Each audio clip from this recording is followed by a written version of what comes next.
Bonjour et bienvenue dans ce nouveau podcast du Labo des Jeux. Aujourd'hui, on se parle de Fives. Analyse, avis, questions d'actualité, c'est le podcast du Labo des Jeux.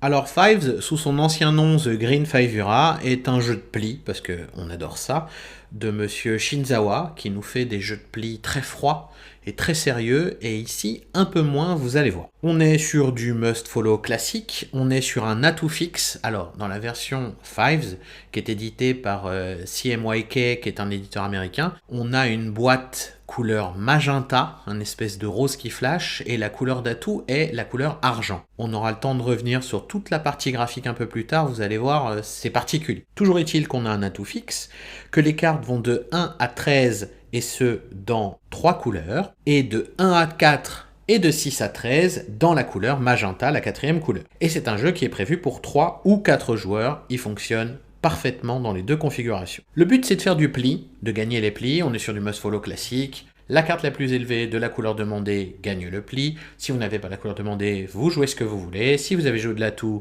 c'est la carte la plus forte d'atout qui gagne le pli.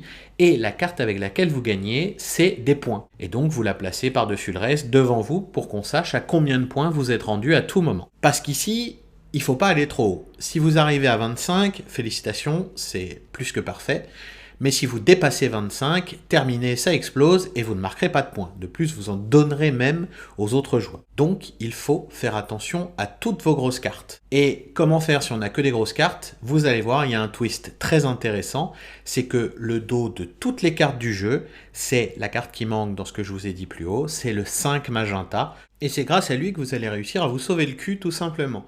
On peut jouer un seul 5 magenta par pli, et dans des cas particuliers, si on demande la couleur, si on n'a plus qu'une carte d'une autre couleur, bref, ainsi de suite. Il y a des cas particuliers pour jouer ce 5 magenta, mais ça permet de passer n'importe quelle carte de son jeu en 5 magenta, et donc peut-être de la refiler dans un pli, et surtout de ne pas gagner de points avec, pour espérer atteindre les 25 points. Pour le calcul du score, c'est pas très compliqué. Tous les joueurs qui ont dépassé 25 points vont rendre un point dans une sorte de pot commun.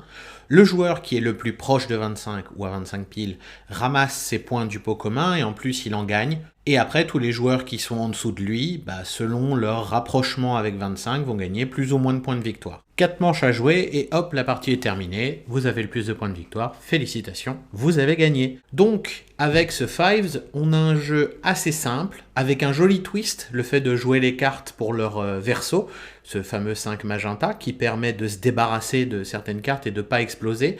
Il y a également une tension entre les joueurs, parce qu'on veut être celui qui est soit à 25, soit le plus proche de 25.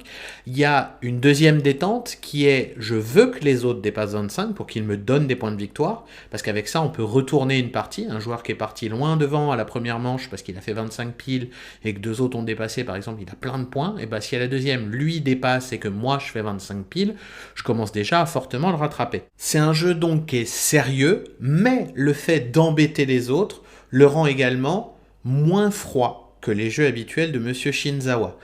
D'habitude, il nous fait des jeux plutôt froids, des jeux où chacun réfléchit dans son coin, ça discute pas beaucoup autour de la table. Là, ici, quand vous allez commencer à embêter les autres, ça va râler, ça va grogner toute la partie, et c'est exactement ce qu'on veut, parce que ça met une ambiance de fou autour de la table, et pour une fois, il a réussi à nous faire un jeu avec une bonne ambiance autour de la table. Alors, on peut pas se quitter sans parler de la direction artistique de ce jeu. La boîte est d'un rose fuchsia absolument atomique. Elle fait 4 fois la taille d'un jeu de pli de taille normale et à peu près décente. À l'intérieur, on a des pions qui sont beaucoup trop gros, on a des cartes immenses avec le chiffre écrit dans le coin en haut à gauche. En plein milieu, ce dont on se fout royalement quand on crée un éventail de cartes dans sa main. Et pour ceux qui tiennent leurs cartes avec une main de gaucher, vous allez jouer avec des cartes toutes blanches. Félicitations, vous ne saurez rien de ce que vous voyez. Et ça, c'est compliqué, c'est très particulier. J'étais totalement contre. J'étais même... ça m'a choqué de voir ça. Et en fait, une fois qu'on a l'objet dans les mains, c'est fou, mais il est pas si moche en fait. On se dit, en fait, il y a un vrai parti pris. Et c'est pas si moche que ça. Et j'ai la chance de tenir les cartes dans le bon sens, donc personnellement, ça ne me dérange pas que le chiffre soit dans un seul coin. Mais je joue avec des personnes qui, elles, sont très dérangées par le fait de tenir les cartes à l'envers, ou alors ils essaient de se démerder comme ils peuvent, mais c'est un merdier sans nom. Toujours est-il que ce Fives C'est vraiment un bon jeu, je vous conseille vraiment au minimum de l'essayer, voire même de le jouer. Dans pas longtemps, en Belgique, la boutique Golden Meeple va créer le premier festival dédié aux jeux de pli, et Fives est sélectionné dans les jeux familiaux de pli, on va dire. Donc si vous passez par là à ce moment-là, n'hésitez pas à venir jeter un coup d'œil et essayer le jeu, parce qu'il en vaut vraiment la peine. En plus, vu qu'un éditeur américain s'est mis dessus, il est enfin disponible. Je peux vous dire que The Green Five Ura était totalement introuvable. Là, au moins avec Fives, on peut l'avoir dans sa ludothèque. Et pour les amateurs de jeux de pli, c'est vraiment un jeu à posséder parce qu'il est aussi bon que fun. En tout cas, c'est tout pour moi. Je vous souhaite une très bonne journée et à bientôt pour un nouvel épisode du podcast du Labo des Jeux.